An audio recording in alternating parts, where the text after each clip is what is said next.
হরে কৃষ্ণা, রাধে রাধে। দোলামণ্ডল চ্যানেলে নতুন পর্বে আপনাদের সকলকে স্বাগত জানাচ্ছি। বন্ধুরা কেমন আছেন? আশা করি ভালো আছেন এবং সুস্থ আছেন। সুধী ভক্তবৃন্দ, শ্রী আমলকি একাদশী 2025 সালে কবে পালন করতে হবে? শ্রী আমলকি একাদশীর ব্রত মাহাত্ম্য পালনের পূর্ণাঙ্গ সময়সূচি। আমলকি একাদশীর দিনে আমলকির সঠিক ব্যবহার। শ্রী আমলকি একাদশীর ব্রত দিনে কি আমলকি খেতে হয়?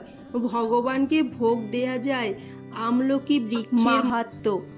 আমলকির সাথে এই একাদশীর সম্পর্ক কোথায়? জানুন এই ভিডিওর মাধ্যমে। 2025 সালে শ্রী আমলকির একাদশীর ব্রত ইংরাজি 10ই মার্চ, বাংলা 25শে ফাল্গুন 1431 বঙ্গাব্দ সোমবার করে পালিত হবে। শ্রী আমলকি একাদশীর ব্রত মাহাত্ম্য। ওং নমো ভগবতী বাসুদেবায়। যুধিষ্ঠির বললেন, হে কৃষ্ণ, ফাল্গুন মাসের শুক্লপক্ষের একাদশী যে নামে বিখ্যাত তা বর্ণনা করুন। পরমেশ্বর ভগবান শ্রীকৃষ্ণ বললেন, হে মহাভাগ যুধিষ্ঠির, মানবধাতার প্রশ্নের উত্তরে মাহাত্ম্য বৈশিষ্ট্য এই একাদশীর মহিমা কীর্তন করেছিলেন।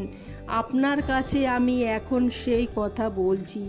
এই মহা একাদশীর নাম আমলকি বিষ্ণুলোক প্রদানকারী রূপে এই একাদশী বিশেষভাবে মহিমান্বিত।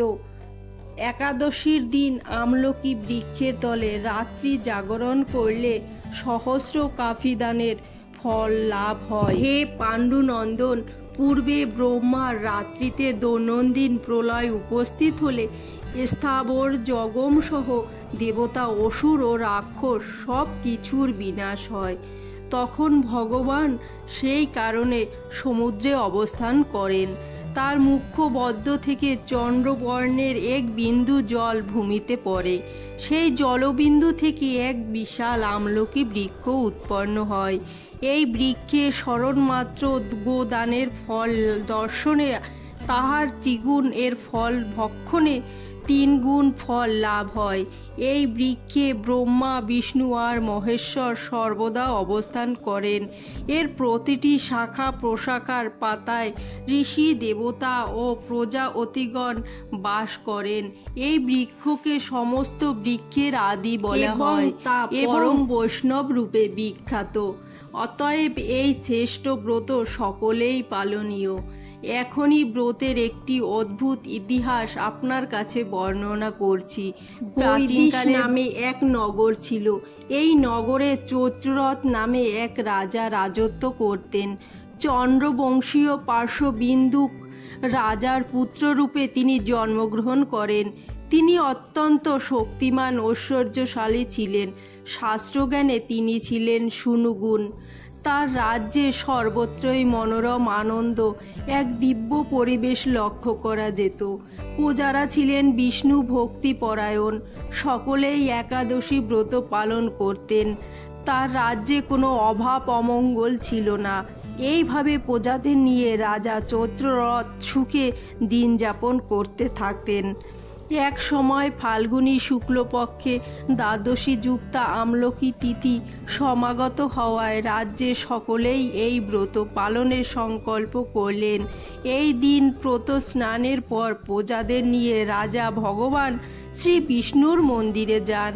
সেখানে সুবাসিত জল, পূর্ণ কলস, ছত্র, বস্ত্র, পাদুকা, পঞ্চরত্ন ইত্যাদি দিয়ে সাজিয়ে স্থাপন করেন।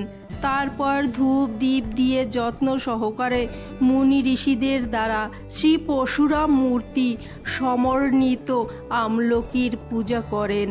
হে পরশুরাম, হে রেণুকা, সূক্ষ্মবদ্ধব, হে ধাত্রী, হে পাপ বিনাশিনী, আমলকি তোমাকে প্রণাম। আমার অর্ঘ্য জল গ্রহণ করো। এইভাবেই দিনে যথারীতি পূজা নিত্য গীত করে রাজা ভক্তি ভরে সেই বিষ্ণু মন্দিরে রাত্রি জাগরণ করতে লাগলেন। এমন সময় দৈবযোগে একটি ব্যাঘ্র সেখানে উপস্থিত হয়। পূজার সামগ্রী সহ বহু ব্যক্তিকে একত্রে রাত্রি জাগরণ করতে দেখে সে কৌতূহল আক্রান্ত হলো। সে ভাবল, এসব কি ব্যাপার? বিষ্ণু মন্দিরে প্রবেশ করে সে বসে পড়ল। কলসের স্থাপিত বিষ্ণু মূর্তি দর্শন করল। ভগবান বিষ্ণু এবং একাদশীর মাহাত্ম্য মনোযোগ দিয়ে শুনল।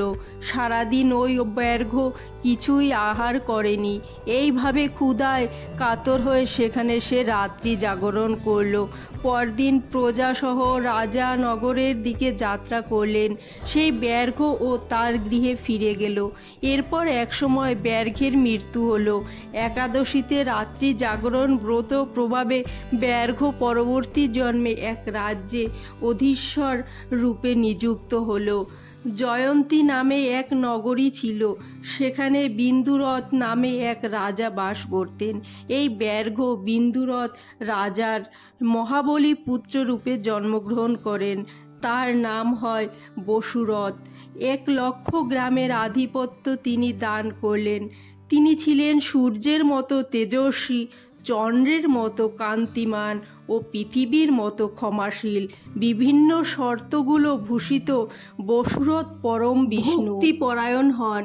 এই মহাদাতা রাজা একবার শিকার করতে গিয়ে পথ ভুলে যান।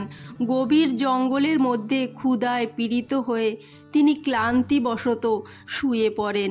এমন সময় কতগুলি পর্বত নিবাসী বেচ্চ রাজার কাছে এসে নানাভাবে উৎপীড়িত করতে থাকে। রাজাকে তাদের শত্রু বলে মনে করেন, তাকে হত্যা করতে চেষ্টা করেন। পূর্বে এই রাজা আমাদের পিতা মাতা পুত্র সবাইকে মেরে ফেলেন, আমাদের গৃহ ছাড়া করেছে। এই রকম বলতে বলতে মেচ্ছরা রাজাকে হত্যা করতে উদ্যত হয়। তারা বিভিন্ন অস্ত্র শস্ত্রে তাকে আঘাত করতে থাকে, কিন্তু আশ্চর্যের বিষয় তাদের সকল প্রচেষ্টা ব্যর্থ হয়। রাজার কোনো ক্ষতি তারা সাধন করতে পারেনি। তখন রাজার শরীর থেকে নানা অলঙ্কার বিভূষিতা এক পরমা সুন্দরী স্ত্রী মূর্তি আবির্ভূতা হন। মহাশক্তিধারিণী এই নারী অল্প সময়ের মধ্যেই সকল পাপী মেচ্ছকে নির্ধন করেন। রাজা নিদ্রা ভঙ্গ হন। এই ভয়ানক হত্যাকাণ্ড দেখে রাজা অত্যন্ত বিস্মিত হন। তিনি বলতে লাগলেন, আহা, আমার শত্রুদের হত্যা করে কে আমার প্রাণ রক্ষা করল? এমন কৃপাণু কে আছে? আমি তার প্রতি আমার কৃতজ্ঞতা প্রকাশ করছি। এমন সময় দৈববাণী হন, ভগবান কেশব ব্যতীত শরণাগতকে রক্ষা করবার আর কে আছে? তিনি শরণাগত পালক। দৈববাণী শুনে তিনি ভক্তিযুক্ত চিত্তে গৃহে ফিরে এলেন। এরপর প্রজাসহ মহাসুখে ইন্দ্রের মতো নিষ্কণ্টক রাজ্য ভোগ করতে লাগলেন। বশিষ্ঠ বললেন, হে রাজন, যে মানুষ এই পরম উত্তম আমলকি একাদশী ব্রত পালন করেন তিনি নিঃসন্দেহে বিষ্ণুলোক প্রাপ্ত হন। আমলকি ব্রত দিনে আমলকি ভক্ষণ, দর্শন, আমলকি বৃক্ষের তলে রাত্রি জাগরণ করতে হয়। আমলকি বৃক্ষের তলে রাত্রি জাগরণ করলে সহস্র গাভী দানের লাভ হয়। আমলকি বৃক্ষের স্মরণ মাত্র গোদানের ফল দর্শনে তাহার দ্বিগুণ এবং আমলকি ফল ভক্ষণে তাহার ত্রিগুণ ফল লাভ হয়। সেই কারণে অবশ্যই শ্রী আমলকি একাদশী ব্রত দিনে আপনারা সবাই একটি হলেও আমলকি ফল ভোগ নিবেদন করবেন এবং তা প্রসাদ হিসাবে শ্রী আমলকি ব্রত দিনে গ্রহণ করবেন। বন্ধুরা, শ্রী আমলকি একাদশী ব্রতের সাথে ভগবান শিব ও মাতা পার্বতী সম্পর্ক রয়েছে। তাই এই তিথিতে ভগবান বিষ্ণুর সাথে পুজো করা হয় শিব পার্বতীর। এই একাদশী তিথি উপলক্ষে কাশীতে শিব পার্বতীর বিশেষ পূজা হয়। এই দিন থেকে কাশীতে হোলি খেলা শুরু হয়। আমলকি একাদশীকে অনেকে রঙ্গভরি একাদশী বলে থাকেন। আমলকি একাদশী ব্রত উপবাস পালন করলে আধ্যাত্মিক উন্নতি, ইচ্ছা পূরণ, ঋণ মুক্তি, দারিদ্র্য বিনাশ ইত্যাদি বহু সুলভ লাভ করা যায়। এছাড়াও এই দিনে আমলকি ফল বা তার থেকে তৈরি পণ্য খাবার হিসাবে গ্রহণ করলে শরীর ও মনের ওপর শুদ্ধিকরণ হয়, পুনরুজ্জীবিত প্রভাব পড়ে। তবে আমলকি ভগবানকে ভোগ নিবেদন করে তবেই কিন্তু গ্রহণ করবেন। কৃষ্ণ ভক্তি লাভে শ্রী একাদশী ব্রতের মূর্খ ফল, তবে অনুষাঙ্গিক রূপে স্বর্গ ঐশ্বর্যাদি অনিত্য ফল লাভ হয়ে থাকে। একাদশী ব্রত দিনে পঞ্চ রবিশস্য ভুলেও খাবেন না, এতে মহাপাপ হয়। আমলকি একাদশী ব্রত নিষ্ঠার সাথে পালন করলে শ্রী হরির কৃপায় সকল পাপ বিনষ্ট হয়। আমলকি একাদশীর মাহাত্ম্য ব্রহ্মাণ্ড পুরাণ শ্রী বিষ্ণু পুরাণে বর্ণিত হয়েছে। জয় শ্রী শ্রী আমলকি একাদশীর তিথিতে জয় জয় শ্রীকৃষ্ণ। রাধে রাধে। সবাই ভালো থাকবেন, সুস্থ থাকবেন। আমার ভুল ত্রুটি হলে মার্জনা করবেন।